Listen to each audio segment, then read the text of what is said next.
سید المرسلین وعلی آلہ واصحابہ اجمعین اما بعد فاعوذ باللہ من الشیطان الرجیم بسم اللہ الرحمن الرحیم الصلاۃ والسلام علیک یا رسول اللہ وعلی آلک واصحابک یا حبیب اللہ الصلاۃ والسلام علیک یا نبی اللہ وعلی آلک واصحابک یا نور اللہ۔ تاریخ اسلام کا عظیم باب غزوہ احد کا سلسلہ جاری و ساری ہے، سماعت فرمائیں۔ صحابہ کرام علیہم الرضوان کا تذکرہ گزشتہ سال بدر کے واقعے میں بھی آپ حضرات نے سماعت کیا تھا، اس لیے اگرچہ بالخصوص ان صحابہ کا تذکرہ نہیں ہے جو بدر میں شہید ہوئے تھے، تو اپنے سلسلے کو جاری رکھتے ہوئے میں احد کے اندر شرکت کرنے والے صحابہ ہی کا تذکرہ اپنے بیان کے مطابق کرنے کی کوشش کرتا ہوں، تاکہ بیان کا ایک سلسلہ جاری رہے۔ وقت بھی کم ہے اور اس بیان کو آخر تک ختم رمضان سے پہلے پہنچانا ہے۔ بہرحال جو صحابہ بدر میں شریک ہوئے تھے ان میں کی اکثریت احد میں شریک ہوئی تھی، اور جو صحابہ بدر میں شریک نہیں ہو پائے تھے وہ 1 سال تک افسوس کرتے رہے تھے کہ کاش ہم بھی بدر میں اللہ کے محبوب صلی اللہ علیہ وسلم کے ساتھ شریک ہوتے اور اللہ تبارک و تعالیٰ کی رضا کے لیے اس کی بارگاہ میں نذرانے میں اپنے سر کو پیش کر دیتے۔ تو بعض صحابہ کا یہ جذبہ تھا اور انتظار تھا، تو اللہ تبارک و تعالیٰ نے انہیں جلد ہی احد میں شرکت کی سعادت عطا فرمائی۔ تو بہرحال جلیل القدر صحابہ جو بدر میں شریک ہوئے تھے، سوائے ان کے جو بدر کے میدان میں شہید ہو گئے تھے، بقیہ تمام صحابہ نے احد میں شرکت کی، بلکہ وہ صحابہ بھی شرکت کیے جو بدر میں شرکت نہیں کر پائے تھے۔ الغرض گزشتہ درس میں آپ حضرات نے سماعت کیا کہ اللہ کے محبوب صلی اللہ تعالیٰ علیہ وسلم کی فرما برداری مسلمانوں کے لیے کتنا ضروری ہے۔ اس کے بغیر نہ تو دین میں ترقی مل سکتی ہے نہ دنیا میں ترقی مل سکتی ہے۔ اللہ کے محبوب صلی اللہ علیہ وسلم کے حکم کی اطاعت ہی مسلمانوں کے لیے کامیابی کا راز ہے، اور صحابہ کرام علیہم الرضوان نے اس بات کو بخوبی سمجھ لیا تھا، اس لیے وہ ایک بات میں اپنے محبوب صلی اللہ علیہ وسلم کے احکام کی پرواہ کرتے تھے، فکر کرتے تھے اور اس پر عمل بھی کرتے تھے۔ آئیے، جب مشرکین نے نبی کریم صلی اللہ علیہ وسلم کو جنگ احد میں شہید کرنے کا بالکل تہیہ کر لیا، پکا ارادہ کر لیا، اور ایک مرتبہ پھر پلٹ کر وہ میدان احد میں آ گئے اور نبی کریم صلی اللہ علیہ وسلم کو تلاش کرنے لگے، تو کس طریقے سے انہوں نے اللہ کے محبوب رحمت عالم صلی اللہ تعالی علیہ وسلم کو تکلیف پہنچائی، اس باب میں آپ ان باتوں کو سماعت کریں گے۔ علماء فرماتے ہیں کہ مشرکین اس عزم و ارادے کے ساتھ واپس احد کے میدان میں پلٹے کہ اب تو وہ نبی کریم صلی اللہ علیہ وسلم کو زندہ نہیں چھوڑیں گے۔ عتبہ بن ابی وقاص، یہ حضرت سعد بن ابی وقاص کا بھائی ہے، دیکھیے ایک کی قسمت میں جنت ہے تو ایک کی قسمت میں جہنم ہے۔ عتبہ بن ابی وقاص نے نبی کریم صلی اللہ علیہ وسلم پر 4 پتھر مارے، ایک پتھر کے لگنے سے سامنے والے 2 اوپر کے اور 2 نیچے کے دانت مبارک شہید ہو گئے۔ علماء فرماتے ہیں کہ دانت مبارک جڑ سے نہیں اکھڑے تھے، ان کا اوپر کا حصہ الگ ہو گیا تھا اور نیچے والا ہونٹ مبارک آپ کا زخمی ہو گیا تھا۔ امام حاکم حضرت حاتب بن ابی بلتعہ سے اس روایت کو نقل کرتے ہیں، کہتے ہیں کہ حضرت حاتب بن ابی بلتعہ رضی اللہ تعالیٰ عنہ نبی کریم صلی اللہ علیہ وسلم کی بارگاہ میں آئے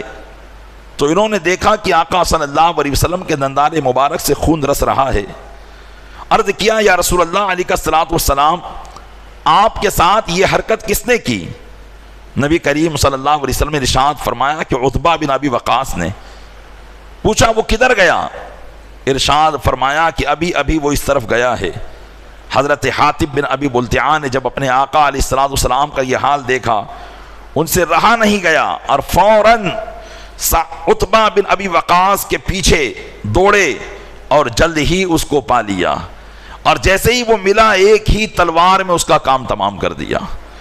اس کا سر کاٹا اور اس کا گھوڑا پکڑا اور آقا علیہ الصلوۃ والسلام کے قدموں میں لا کر اسے رکھ دیا اور کہا یا رسول اللہ علیہ الصلوۃ والسلام، یہ وہ ہے جس نے آپ کے ساتھ یہ حرکت کی۔ میرے آقا صلی اللہ علیہ وسلم حضرت حاتب بن ابی بلتعہ کہتے ہیں کہ جب نبی کریم صلی اللہ علیہ وسلم نے اس کا سر دیکھا تو مجھے دعائیں دینے لگے اور کہنے لگے رضی اللہ عنکا، رضی اللہ عنکا، اللہ تجھ سے راضی ہو جائے، اللہ تجھ سے راضی ہو جائے۔ علامہ سہیلی کہتے ہیں سبل الہدی، یہ بھی سیرت کی کتاب ہے، علامہ سہیلی نقل کرتے ہیں، کہتے ہیں کہ مورخین نے بیان کیا ہے کہ اس لعین خبیث جس نے اللہ کے محبوب رحمت عالم صلی اللہ علیہ وسلم کو احد کے میدان میں تکلیف پہنچائی اور دانت مبارک شہید کیے، اللہ تبارک و تعالی نے اس کو اس کا یہ بدلہ دیا کہ اس کی اولاد میں جو بھی بچہ پیدا ہوتا اس کے سامنے کے 4 دانت بالکل ظاہر ہی نہ ہوتے اور اس کے منہ میں سخت بدبو آ جاتی، جس سے لوگ پہچان لیا کرتے تھے کہ یہ اسی کی نسل سے ہے۔ پیارے اسلامی بھائیو، یقیناً اللہ کے محبوب صلی اللہ تعالیٰ علیہ وسلم کا مقام و مرتبہ جو اللہ تبارک و تعالیٰ کی بارگاہ میں ہے کہ وہ ان کو تکلیف پہنچانے والا نہ دنیا میں سکون سے رہ پائے گا اور آخرت تو ہے ہی پھر کہ اس کا مکمل بدلہ اللہ تعالیٰ جہنم میں عطا فرمائے گا۔ حضور پر نور صلی اللہ علیہ وسلم کے چہرے انور پر عبداللہ بن شہاب الزہری کی ضرب سے زخم آیا اور ریش مبارک یعنی داڑھی مبارک خون سے رنگین ہو گئی، لیکن یہ بعد میں عبداللہ بن شہاب الزہری بعد میں مشرب اسلام ہوئے۔ اسی طرح عبداللہ بن قمیعہ جو قبیلے بنو حذیل کا ایک فرد تھا، حضور اکرم صلی اللہ علیہ وسلم کے سامنے آیا اور اس نے کہا کہ محمد صلی اللہ علیہ وسلم اب آپ مجھے اپنے آپ سے مجھ سے بچا کر دکھائیے۔ یہ کہہ کر اس نے نبی کریم صلی اللہ علیہ وسلم پر ایک وار کیا، جس کی وجہ سے نبی کریم صلی اللہ علیہ وسلم نے جو خود پہن رکھا تھا، خود یعنی ہیلمٹ کی طرح جو جنگی لباس ہوتا ہے، اس کی 2 کڑیاں نبی کریم صلی اللہ علیہ وسلم کے رخسار مبارک میں دھس گئی، رخسار مبارک میں 2 کڑیاں دھس گئی اور پھر تلوار کا وار کرنے لگا۔ حضور اکرم صلی اللہ علیہ وسلم اس کے وار کو روکنے کے لیے آگے بڑھے، لیکن اسی میدان میں ایک گڑھا تھا جو مشرکین نے ابو عامر راہب یعنی فاسق کے کہنے پر جگہ جگہ گڑھے کھدوائے تھے تاکہ مسلمان ان گڑھوں میں گریں۔ نبی کریم صلی اللہ تعالیٰ علیہ وسلم ایک گڑھے میں نیچے تشریف لے آئے۔ حضرت مولا کائنات علی مرتضیٰ رضی اللہ تعالیٰ عنہ نے اپنا ہاتھ بڑھایا اور حضرت طلحہ رضی اللہ تعالیٰ عنہ نے نیچے اتر کر سہارا دیا اور حضور اکرم صلی اللہ علیہ وسلم باہر تشریف لے آئے، اور اس کی وجہ سے نبی کریم صلی اللہ علیہ وسلم کے گھٹنوں مبارک پر بھی خراش آ گئی۔ حضرت امام طبرانی حضرت ابو امامہ سے روایت کرتے ہیں کہ جب ابن قمیعہ نے نبی کریم صلی اللہ علیہ وسلم پر تیر مارا تو اس نے کہا خودھا وانا ابن قمیعہ، یہ لو، یہ ابن قمیعہ کی طرف سے تیر آیا۔ نبی کریم صلی اللہ علیہ وسلم نے اس کے جواب میں ارشاد فرمایا اقمعک اللہ تعالی، اللہ تعالیٰ تجھے ذلیل و خوار فرمائے۔ مورخین لکھتے ہیں کہ نبی کریم صلی اللہ علیہ وسلم نے اس خبیث لعین کو یہ فرمایا کہ اللہ تعالیٰ تجھے ذلیل و خوار فرمائے۔ کہتے ہیں چند ہی مہینوں کے بعد وہ شخص ایک جنگل میں شکار کے غرض سے گیا تو ایک جنگلی مینڈھے نے اس پر حملہ کر دیا اور اپنے تیز سینگوں سے اسے چھلنی کر کے پہاڑوں کی بلندی سے دھکا مار کے نیچے گرا دیا۔ نیچے آ کر وہ لڑکتا ہوا اس کے جسم کے ریزے ریزے ہو گئے اور ہڈیاں چور چور ہو گئی۔ اللہ تبارک و تعالیٰ نے اپنے محبوب کو گزند پہنچانے والے، تکلیف پہنچانے والے ایک لعین کا انتقام دنیا ہی میں لے لیا۔ حضرت ابوبکر صدیق رضی اللہ تعالیٰ عنہ فرماتے ہیں، علماء کہتے ہیں کہ جب بھی وہ یوم احد کا ذکر کرتے تو کہتے ذالک الیوم کلہ لطلحہ، کہ یہ دن تو سارا کا سارا طلحہ کے حصے میں آیا ہے، کیونکہ حضرت طلحہ نے وہ بہادری اس میں دکھائی تھی۔ تو کہتے ہیں جب بھی حضرت ابوبکر صدیق اس کا ذکر کرتے تو یہی کہتے رہتے، کہتے ہیں کہ میں حضرت طلحہ کے بارے میں حضرت ابوبکر صدیق فرماتے ہیں کہ میں احد کے دن ان لوگوں میں سے تھا جو حضور کے پاس لوٹ کر آ گئے تھے، کیونکہ بہت سے لوگ افراتفری میں منتشر ہو گئے تھے، لیکن بعد میں جو لوگ نبی کریم صلی اللہ علیہ وسلم کے پاس آئے اور آپ کا گھیرا کر لیا، ان صحابہ میں سے حضرت ابوبکر صدیق بھی تھے۔ کہتے ہیں کہ میں نے دیکھا کہ ایک شخص حضور صلی اللہ علیہ وسلم کے ساتھ میں کھڑا ہوا ہے اور حضور کا دفاع کر رہا ہے، یعنی دشمنوں کی طرف سے جو بھی تیر نیزے آ رہے ہیں وہ سب اس کی پیٹھ میں آ رہے ہیں۔ کہہ رہے میں نے سوچا کہ یہ تو طلحہ ہی ہو سکتا ہے، لیکن میں صحیح طرح سے انہیں دیکھ نہیں پا رہا تھا، کیونکہ میرے درمیان اور حضور کے درمیان ایک شخص کھڑے تھے، شاید وہ کھڑے رہنے والے ابو عبیدہ بن جراح تھے۔ کہہ رہے میں جب حضور کے قریب پہنچا تو واقعی میں نے دیکھا کہ یہ طلحہ ہی ہیں کہ جن کے جسم کو تیروں سے چھلنی کر دیا گیا ہے۔ کہتے ہیں بعد میں جب ہم نے ان کے زخموں کو گنا تو 70 سے زائد زخم ان کے جسم پر آ چکے تھے، اور وہ سارے زخم اللہ کے محبوب صلی اللہ علیہ وسلم کے دفاع میں تھے کہ رسول اکرم صلی اللہ علیہ وسلم کے آگے وہ ایسے کھڑے ہوئے تھے کہ دشمن کا آنے والا کوئی بھی تیر آقا کو نہیں لگ پاتا، بلکہ حضرت طلحہ کی پیٹھ میں آ کے لگا کرتا تھا۔ اس طریقے سے 70 زخم انہوں نے اپنے آقا علیہ الصلوۃ والسلام کے لیے سہے۔ کہتے ہیں کہ ان کا سارا جسم چھلنی ہو چکا تھا، کمزوری کی وجہ سے وہ بے ہوش ہو چکے تھے۔ ہم نے ان پر پانی چھڑکا تو جب ان کو ہوش آیا، حضرت ابوبکر صدیق فرماتے ہیں تو سب سے پہلے انہوں نے یہی پوچھا ما فعل رسول اللہ صلی اللہ علیہ وسلم، حضور کا حال کیا ہے، حضور کا حال کیا ہے؟ ہم نے بتایا کہ الحمدللہ حضور تو خیر و عافیت سے ہیں۔ تو حضرت طلحہ کی زبان سے یہ نکلا الحمدللہ کل مصیبت بعدہ زلل، اللہ کا شکر ہے ہر مصیبت ان کے بعد کچھ بھی نہیں ہے۔ جب آقا علیہ السلام باقی ہیں تو پھر ان کے بعد تو کوئی مصیبت نہیں ہے، اس لیے کہ صحابہ تو ان کو دیکھ کر ہی اپنے سارے غموں کو بھول جایا کرتے تھے۔ حضرت ابوبکر صدیق فرماتے ہیں پھر میں آقا علیہ السلام کی قریب ہوا تو نبی کریم صلی اللہ علیہ وسلم کے چہرے مبارکہ میں جو خود کے کڑے گھس گئے تھے، اس کے حلقے جو آپ کے جسم چہرے مبارکہ میں، رخسار مبارکہ میں گھس گئے تھے، تو میں آگے بڑھا تاکہ میں نبی کریم صلی اللہ تعالیٰ علیہ وسلم کے چہرے مبارکہ سے اس حلقے کو نکالوں۔ میں نے ارادہ کیا تو حضرت ابو عبیدہ بن جراح آگے بڑھ گئے اور کہنے لگے، مجھ سے منت سماجت کرنے لگے کہ اے ابو بکر یہ سعادت مجھے حاصل کرنے دو، میں اللہ کے محبوب صلی اللہ علیہ وسلم کے چہرے مبارکہ سے یہ خود نکالوں گا۔ تو کہتے ہیں کہ میں نے ان کو موقع دیا تو انہوں نے اپنے ہاتھ سے اس کو کھینچنا مناسب نہ سمجھا کہ ہاتھ سے کھینچیں گے تو تکلیف زیادہ ہوگی۔ کہتے ہیں کہ حضرت ابو عبیدہ بن جراح رضی اللہ تعالیٰ عنہ نے اپنے دانتوں سے پکڑ کر خود کے ان کڑوں کو کھینچا۔ زیادہ کوشش کر دینے کی وجہ سے حضرت ابو عبیدہ بن جراح کے بھی 4 دانت آپ کے شہید ہو گئے خود کے نکالنے میں، کیونکہ خود اس قدر گھس گیا تھا کہ بڑی مشکل سے نکالا جا سکا۔ کہتے ہیں 4 دانت حضرت ابو عبیدہ بن جراح کے بھی اکھڑ گئے، لیکن حضرت ابو عبیدہ بن جراح نے اس خود کے کڑوں کو جو نبی کریم صلی اللہ علیہ وسلم کے رخسار میں دھس گئے تھے نکال لیا۔ کہتے ہیں جیسے ہی نبی کریم صلی اللہ تعالیٰ علیہ وسلم کے چہرے مبارکہ سے خود کے ان کڑوں کو نکالا گیا، زخم سے خون کے پھوارے بہنے لگے۔ جیسے ہی خون بہنے لگا تو حضرت مالک بن سناس آگے بڑھے اور اپنا منہ نبی کریم صلی اللہ علیہ وسلم کے زخم پر لگا دیا اور سارا خون چوسنے لگے۔ سارا خون چوسنے لگے۔ اللہ کے محبوب صلی اللہ علیہ وسلم نے عرض کیا اور ارشاد فرمایا،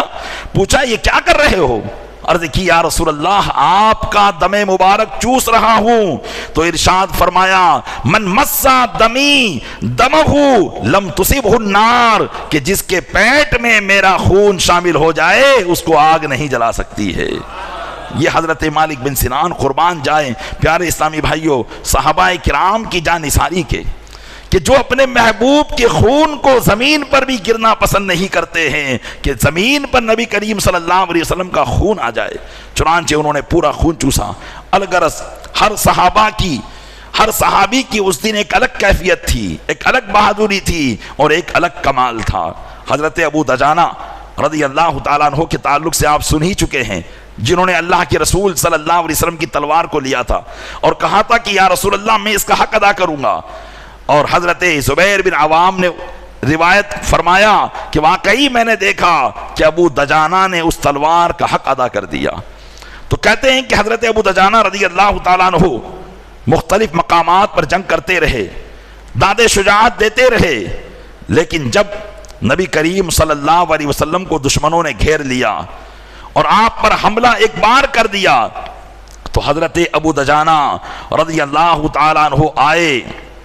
اور اپنی تلوار کو چھوڑ کر اللہ کے محبوب صلی اللہ علیہ وسلم کو اپنے گھیرے میں لے لیا۔ اب حضرت طلحہ کی طرح ان کی بھی پیٹھ پر مشرکین کے تیروں کی بوچھار ہونے لگی اور حضرت ابو دجانہ رضی اللہ تعالیٰ عنہ کی پشت بھی زخموں سے چور چور ہو گئی۔ اس موقع پر حضرت عبد الرحمن بن عوف حضور کے قدموں میں کھڑے ہو کر حملہ آور کفار سے لڑائی کرتے رہے اور آپ کے سامنے والے دانت ٹوٹ گئے تھے، آپ کو 20 سے زیادہ کاری زخم لگے اور اسی کی وجہ سے آپ کے پیر میں تکلیف بھی آئی، جس کی وجہ سے حضرت عبد الرحمن بن عوف پوری زندگی لنگڑا کر چلتے رہے۔ اسی طرح حضرت سعد بن ابی وقاص کہ جن کے بھائی نے عتبہ بن ابی وقاص نے، حضرت سعد بن ابی وقاص کے سگے بھائی نے نبی کریم صلی اللہ علیہ وسلم کے دانت کو شہید کیا تھا، لیکن دوسرے بھائی کی قسمت کو سماعت کیجئے۔ حضرت سعد بن ابی وقاص کہتے ہیں کہ سرور عالم صلی اللہ علیہ وسلم کو بچانے کے لیے اور حملہ آوروں کے حملوں سے ان کو روکنے کے لیے حضرت سعد نے بھی اپنی جان لڑا دی۔ جب تک حضرت سعد آپ کے قریب رہے دشمن کی مجال نہ تھی کہ وہ آپ کے قریب آ پہنچے۔ خود ان کی صاحبزادی حضرت عائشہ بنت سعد اس دن کے بارے میں روایت کرتی اور کہتی ہیں کہ اس روز جب بھگدڑ مچ گئی تو میں ایک طرف، حضرت سعد کہتے ہیں کہ میں سوچنے لگا، آخر میں نے فیصلہ کیا نہ میں ہتھیار ڈالوں گا اور نہ میں یہاں سے بھاگوں گا اور ان سے لڑتا رہوں گا یہاں تک کہ اللہ تعالیٰ فیصلہ فرما دے، یا تو ہم نجات پا جائیں یا میں شہید ہو جاؤں۔ کریں اچانک میرے سامنے ایک سرخ چہرے والے آئے جن پر کفار نے سخت گھیرا کر رکھا تھا، تو میں نے کسی سے پوچھا کہ یہ شخص کون ہیں؟ تو مجھے بتایا گیا چونکہ لوگوں کی بھیڑ کی وجہ سے وہ سرخ چہرے والے نظر نہیں آ رہے تھے، تو لوگوں نے مجھے بتایا کہ اے سعد یہ رسول اللہ صلی اللہ علیہ وسلم ہیں اور تمہیں یاد فرما رہے ہیں۔ کہہ رہے ہیں حضرت سعد فرماتے ہیں کہ میں سن کر کھڑا ہو گیا اور مجھے جب یہ خبر پہنچی کہ اللہ کے محبوب مجھے یاد کر رہے ہیں تو گویا کہ مجھے ایسا محسوس ہوا کہ میرے اندر نئی زندگی آ گئی ہے۔ چنانچہ میں آگے بڑھا اور فوراً دشمنوں پر تیر چلانے لگا اور نبی کریم صلی اللہ علیہ وسلم کے قریب کھڑا ہو گیا اور پھر دشمنوں کو تیر چلا چلا کر میں نے ہٹایا۔ کہتے ہیں کہ جب بھی میں کوئی تیر چلاتا تو کہتا اللہم سہمکا فرمے بھی عدوکا، اے اللہ یہ تیرا تیر ہے، اس تیر سے تیرے دشمن کو مار، اس تیر سے تیرے دشمن کو مار۔ تو حضرت سعد بن ابی وقاص کہتے ہیں کہ جب بھی میں کوئی تیر چلاتا اور یہ کہتا اللہم سہمکا فرمی بھی عدوکا، تو رسول اللہ صلی اللہ علیہ وسلم میرے لیے دعا کرتے اور فرماتے اللہم استجب لسعد، اللہم سدد لسعد رمیتہ ایہن سعد فداک بی و امی۔ کہتے رسول اکرم صلی اللہ علیہ وسلم اے اللہ سعد کی دعا کو قبول فرما، اے اللہ سعد کے نشانے کو ٹھیک فرما، اے سعد مارو تم پر میرے ماں باپ قربان ہو جائیں۔ یہ حضرت سعد بن ابی وقاص مولا کائنات فرماتے ہیں کہ صحابہ کرام کے درمیان یہ وہ شان کے مالک ہیں کہ صحابہ کرام نبی کریم صلی اللہ علیہ وسلم کو کہتے تھے یا رسول اللہ میرے ماں باپ آپ پر قربان ہو جائیں، لیکن یہ حضرت سعد بن ابی وقاص ہیں کہ جن کو رسول اللہ نے فرمایا تھا کہ اے سعد تم پر میرے ماں باپ قربان ہو جائیں۔ اور یہ عرب کا ایک محبت بھرا جملہ تھا کہ جب کسی کو اپنی محبت کا اظہار کرنا ہوتا تو اس طریقے کے الفاظ وہ کہا کرتے تھے۔ غرض کی حضرت سعد رضی اللہ تعالی عنہ بھی اپنے محبوب صلی اللہ علیہ وسلم کے دفاع میں آگے آگے رہے۔ اسی طریقے سے نبی کریم صلی اللہ تعالی علیہ وسلم کی ایک کنیز تھی جن کا نام تھا، درود پاک پر اللہم صلی علی سیدنا شفیعنا نبینا مولانا محمد معدل الجود والکرم وآلہ وبارک وسلم صلاۃ و سلام علیکہ یا رسول اللہ۔ حضرت ام ایمن رضی اللہ تعالی عنہ وہ مشکیزہ اٹھائے کندھوں پر تمام مجاہدین کو پانی پلا رہی تھی۔ اچانک حبان جو ایک مشرک تھا اس کا ایک تیر حضرت ام ایمن کے دامن پر پڑا اور جس کی وجہ سے ان کے چہرے کا پردہ اٹھ گیا، حالانکہ وہ جنگ میں بھی پردہ کیے ہوئے تھی اور مجاہدین کو پانی پلا رہی تھی۔ چنانچہ جب ان کا پردہ اٹھا تو جس حبان مشرک نے ان کو تیر مارا تھا وہ کہا لگا کر ہنسنے لگا اور ان کا مذاق اڑانے لگا۔ نبی کریم صلی اللہ علیہ وسلم کو ان کا یہ معاملہ، اس کا یہ معاملہ اتنا برا لگا کہ اللہ کے محبوب صلی اللہ تعالی علیہ وسلم نے کہا کون ہے جو اس کا بدلہ لے؟ چنانچہ ایک صحابی آئے اور انہوں نے ایک ایسا تیر مارا جو حبان کو فی النار جہنم کر گیا۔ نبی کریم صلی اللہ علیہ وسلم خوش ہوئے، دندان مبارک ظاہر ہو گئے، اتنا آپ نے تبسم فرمایا اور ارشاد فرمایا استقاد لہا سعد اجاب اللہ دعوتک وسدد رمیتک، اللہ حضرت سعد نے اس کا بدلہ لے لیا ہے، اللہ تعالیٰ تمہاری دعا کو قبول فرمائے اور تمہارے ہر نشانے کو ٹھیک فرمائے۔ غرض کہ اللہ کے محبوب صلی اللہ علیہ وسلم سے صحابہ کرام اپنے اپنے طور پر جو ہے دعائیں لیتے رہے، خدمت کرتے رہے۔ اب آگے کیا بنا اور کیسے جنگ کا معاملہ اختتام پذیر ہوا اور صحابہ کرام علیہم الرضوان کے معاملات پر اس کا کیا اثر ہوا اور مشرکین پر اس کا کیا اثر ہوا، انشاءاللہ آئندہ درس میں ہم بیان کرنے کی کوشش کریں گے۔ اللہ تبارک و تعالی